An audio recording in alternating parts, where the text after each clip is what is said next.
back to another video. It's been so long since I posted a video, you guys, so hope you guys like this video. As you can see in the title, this video is going to be a series of NPTEL exam preparation video. There's going to be like 4 or 5 parts. This is the first part of the series. This part is for the study timetable, so let's get into it. Hello everyone, this is the first part of the NPTEL series. Here I'm going to discuss about the study plan that I used to study for my NPTEL exam. The first thing that I did is I used Excel to make a timetable. This is the Excel sheet that I used to make a timetable. This is the first page and I have many more sheets in this Excel, as you can see. So let's begin with the first one. I've given the title of the course, the exam date, and the number of weeks my course is. And you can see here that I've given specific amount of time for each week in 2 different columns. So how did I do this? First, when you go to your course, this is how your course is going to look like, right? I've done ethical hacking and cybersecurity 2 courses. So I'm going to give you an example based on the course that I've done. My course is a 12-week course, as you can see here. So how do I start preparing for this subject? First, I go to each week. You have different lecture videos for each week. In this course, I have 5 lecture videos for each week. First thing that I do is I click on the lecture video and then see the time, the duration of the video. This video is 32 minutes. And so I will calculate this amount for each and every video in every week. This is how I get to this part. If I calculate the total amount of time that is required for each video in 1 week, I can get a total of 2 hours and 20 minutes. I do the same thing for each and every week. This second column is the time that I take to complete the actual video, because I will be taking my own notes and it will take time for me to understand the concept, right? So for example, if the video is 1 hour long, I may need 1.5 hours to finish studying that lecture video. So this is the time that I take to complete it. Then I've made a total hour of the video length. The lecture length is 27 hours. And the time that I will need to complete it is 41 hours. The next thing that I do is I calculate the number of study days, hours per day, and the total of hours I'm having and the remaining hours. So first you need to calculate and make a timetable based on the number of days you have and based on the number of hours you're going to study per day. As I said before, I was doing 2 different courses, so I split my day into 2. If I'm studying for 4 hours per day, I would take 2 hours of ethical hacking and 2 hours of cybersecurity. According to the duration of my course, ethical hacking had a larger portion compared to cybersecurity, so I had 3 hours and 15 minutes per day for ethical hacking and 2 hours and 15 minutes for cybersecurity. This is the first sheet that I prepared. So now that we have done the most important and basic part of the study, the next thing that we're going to do is put a timetable for the actual days. If you can see the sheet, I've taken 5 days.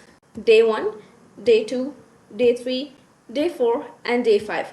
The most important thing that you have to remember every time that you're making a timetable is do not make a timetable for larger number of days. Don't take 10 days or 15 days or a month to make a timetable.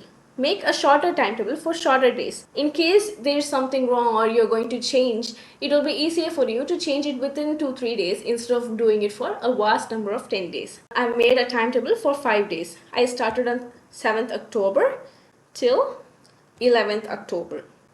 This is day 1. This is the time column. This is the portion that I'm going to study, and this is the time taken for each interval that I've given here.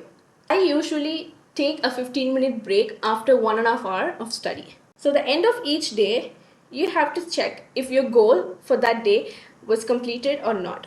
If you have pending, you can change it now to the next day. This is about the timetable making.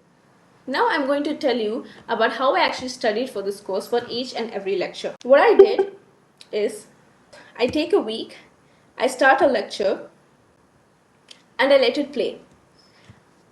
My method of studying is taking written notes. I always take written notes, which makes it easier for me to learn and understand while I'm watching the lecture videos. You can see that each video is 40 minutes, 35 minutes, and it has different durations, right? For each and every video, I usually watch the video in 1.5 speed or 2 speed. depending on how easy it is for me to adapt to it.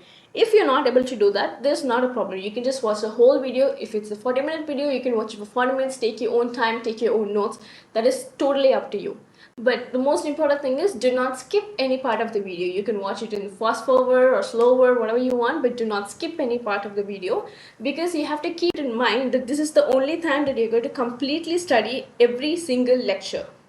You can see in the upcoming videos, I'm going to talk about the revision study and the last minute preparation, in which you're not going to come back to each and every lecture and study. The only time you're going to study the whole lecture is right now. So do not skip the video.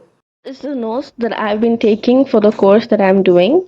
As you can see here, I've written in detail, but I've also made sure that these are in bullet points so that it'll be easier for me while revising. I've given the proper lecture number, the proper week number, I've used tables, table columns, etc. The next thing that I'm going to tell you is, after each and every week, you can see that there is a quiz. There may be assignments, assessment, quiz, or any type of assessments given to you by the NPTEL itself. So don't forget to complete this each and every week after you finish that week's lecture videos. This will help you during a revision, because you've already attempted all these assignment questions. Mostly the questions will be of 10 to 12 questions. You can see that I've answered all these questions. Before you attempt this assignment or assessment, you have written your written notes, right? So go through that after you complete each and every week's task, and then after the revision, you can go through this. Do not forget to stop and revisit whatever you studied before. See, if you can see here, I made a small portion for revision. I've given it 15 minutes of time because I've completed the week 1. I have to revise it, right? So this is basically my study plan of how I complete the courses. I made a timetable for 5 days. Next, as you can see here, is for the next 5 days, and then the next 5 days. And then these are the final minute revisions, which I'll be talking about in my upcoming videos. I've made a separate timetable making video for you guys in case you want to know how I actually made the timetable in full detail. So I hope you guys enjoyed this video, and if you liked it, don't forget to share and subscribe. Thank you.